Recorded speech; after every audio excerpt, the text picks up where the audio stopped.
Well, g'day Spurs fans, Paul the Hotspur hippie here, the only psychedelic soccer show on the internet. Still buzzing, still tippity top, in a good mood over our demolition, our great performance against Brentford. I'm starting to sense a shift, so I'm going to make a couple of predictions in this video. Ooh, will I be right, will I be wrong? I think I'm going to be right on this one. I think we're starting to see how all the Ange critics, all the Ange outers, whether they're in Spurs or outside of Spurs, how they're going to start to change and shift their stories a little bit. Now at the moment it's too early to really determine this, because we're still in the days of Spurs are shit, Ange doesn't know what he's talking about, and what we're doing is, what fans are doing in fact, is picking on players that don't need picking on. Romero had it the other week against Arsenal. Even though he kept Arsenal out loads of times, he buggers up one corner and he's the big villain. Well, the new big villain seems to be Vicario, our goalkeeper. People are claiming he had a 50-50 performance. People are claiming that he needs to tighten up his game. My opinion is, I think Vicario knows what the bloody hell he's doing. He's a pretty good keeper.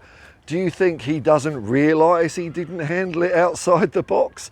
Do you think he doesn't realise that when he tried to play football and it nearly gifted Brentford a goal, which Vicario dealt with, he had to flap about, but he still got us. He still made up for his error. Do you think he doesn't know he's making these little faux pas? Doesn't have a clue? Doesn't have goalkeeping coaches around him? I think Vicario is still one of the best, most exciting goalkeepers in the Premier League. But when you perform that well as a team and as individuals, the naysayers have got to have a little bogeyman somewhere, and it seems to be that Vicario is the bogeyman. Now we're seeing, bit by bit, all the naysayers' arguments tumbling by the wayside. We've had a right load of old crap, load of old crappy statistics being made up and cobbled up like we never beat top 10 teams. Oh, well, you can't say that anymore. Brentford were 9th when we beat them. So, of course, the rebuttal is, oh, yeah, but they're not really 9th. They weren't that last year. So I don't know what arbitrary point in time we are using to define top 10 teams anymore, but that seems to change. But the inevitable fact is that if Spurs are actually about to embark on a run and increase our winning streak from 2 to double figures, then people are going to have less and less room to wiggle and move around on. So what is the story going to be? Well, I'll tell you what the story will be, because these people are never wrong, are they? They're never wrong. And what they're going to start saying, and I'm hearing a little bit of this already. Has Ange changed his tactics? Ange changed his system? Changed his philosophy of football? I don't think so. I think we're just doing it better. But no, this is what it's going to be, because we are going to reach what I'm calling the barrier of bullshit, the point beyond which Ange out and all that can't be sustained any further. It just can't. Now we're a fair way away from that, because the argument will be, up until we win 10 on a row or something like that, go unbeaten 10 in a row for the majority of those games, that, oh, well, don't get your hopes up, don't get excited, remember we did this last year and remember what happened, it will always fall to shit because we're Tottenham Hotspur and we're rubbish and I don't know why I support them, I just want to moan all the bloody time. That will be the narrative up until then, but they're starting to do the groundwork in already, because as we breach that 10 game barrier and we start looking better and better, then the story will be, I guarantee this will be the story.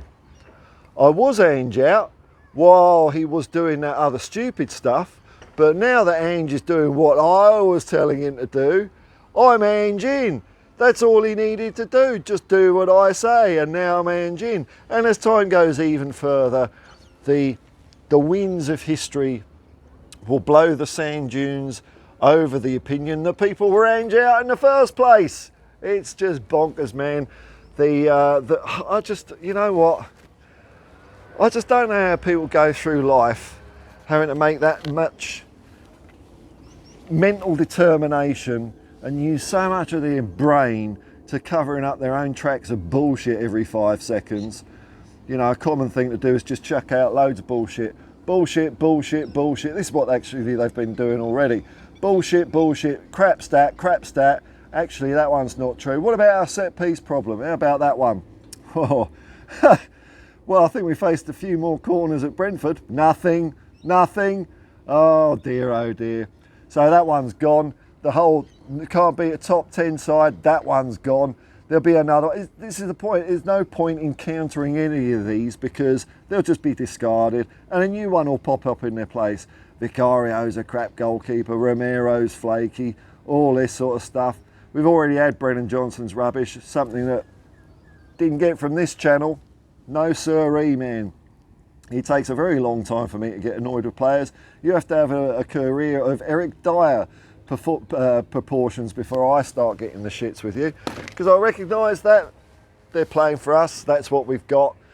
We've got to, you know, support them, because pointing the finger all the time at every little error, man, every little error. This is the way these people look at, like the way they're dealing with Vicario. They're looking at his errors. Oh, he's crap. He's got errors in him.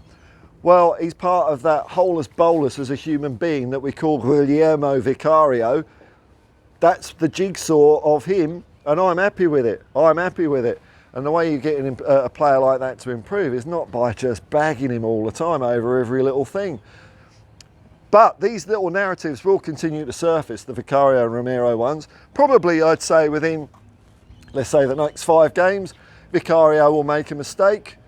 It may or may not lead to a goal, because his mistakes don't generally lead to goals anyway. Even when it's all a bit squeaky bum time, we still come away without conceding. But there's every chance that he might make a fluff in the next 5 games, maybe let a goal in. I don't think it's going to affect the result of the game at all, though. We will still win. It won't be anything to do, and Vicario in the same game will probably pull off 3 or 4 blinding saves as well. But as soon as Vicario makes another mistake, he's got a target on him now. This is what these people are doing. They're putting targets on players. So they tag them. It's like branding. It's like bloody marketing, man. They just create slogans that stick to our players, that stick to our team. And it don't work on, you know, people with half a brain. But hey, we can all be morons sometimes. And, you know, you hear a catchy little slogan and it sticks in your head, and you just carry that around with you in your brain, don't you? You've got to be wary of these things, though. Wary of these things. Slogans oversimplify. I mean, I see it. I see what happens. These morons will come out with a little slogan tagging something negative about the club or the team, and then I'll see people in my chat saying the same thing. These robots, these unthinking sheep, just going along with the pack. Because I don't know, they're just not bloody happy with some aspect of their lives. I don't know, look, life's shit sometimes, eh? Which is why I like supporting Tottenham Hotspur. It gives me a lot of happiness in my life. So, when something makes me happy, of course I'm going to be generous to it. Of course I'm going to be kind-spirited, because it's making me happy. Tottenham Hotspur makes me happy, that's what it does. So, look, we're going to approach the barrier of bullshit. Watch out for this, folks. Watch out. As we continue our winning streak, I reckon 4 games is when you can start calling it a streak. So we're on 2. I'm going to include all competitions. I don't care, bugger it. The football game's a football game. When we start getting to 10 games, you watch people backpedaling. You watch people say, well, now Ange has changed. He's doing what I told him to. That's what the narrative is going to be. And the truth as we know it is that Ange ain't changing for no one, man. What the players are doing is they're carrying out his instructions better. Or, we don't know, man. Maybe Ange was betting them to play away to drill them so that when he switches it, we can do that better. Who knows, man? Who knows what goes on with football coaching, man? It's not something I'm an expert on, even though I have done it, but I still wouldn't say I know what I'm talking about. I just put the cones out. Ange knows what he's doing. Ange is the one with the plan. The players are all behind him, and it was great to see Ange interact with the fans and his family at the end of a game where we beat Brentford. Fans were singing his name. Let's hope that they stay on board. You know, they went a bit quiet against Coventry, but, you know, I guess I kind of get that. It looks like we were going out of the cup. It was extraordinary circumstances, and it's very easy for me to, you know, sit at home and say, oh, don't boo the players and all that. But I've been there, man. I've been there to matches where we've been arse and it is horrible.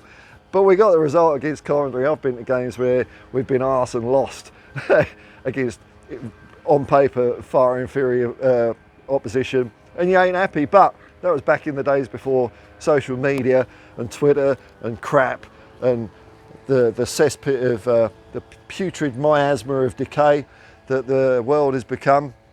So you just maybe not talk a lot on the train on the way home, but then get on with the rest of your life and go and support the team next week regardless.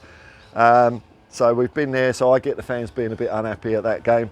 But we're happy again now. Well, most of us are. The quiet, shouty ones, they're getting their plans ready so that they can always look right. The only right thing to do, folks, is support the team. Support Ange. That's all you can do.